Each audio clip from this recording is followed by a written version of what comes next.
over the years, privacy has been seen less as an individual right about me, and more as an issue that implicates groups. And it's quite obvious that the inappropriate collection, processing, capture of personal data has disadvantages particular marginalized groups in society. It discriminates. If you sort people in ways, both public sector and private sector, it's a discriminatory practice. And therefore, it's not just about the individual concerned, it's about how that individual is actually classified.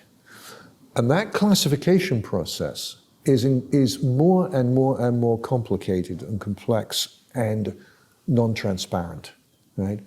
So I think my work, and of course many other people who study surveillance, would now insist that privacy is perhaps not the term that really captures the depth and the breadth of the social challenges that we're facing, because it tends to see it in terms of the individual, my little space, and I'm protecting my little space, whereas in fact it's an inherently social problem. It's an inherently political problem.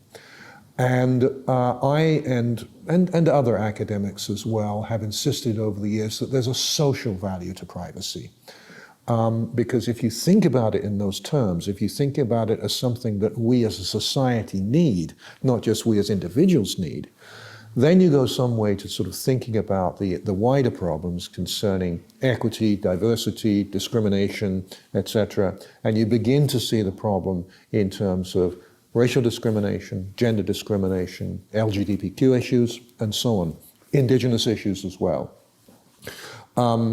There's certainly been a sea change in academic research on this subject, and I think also that has filtered into the public debate in government, NGOs, corporate sector as well.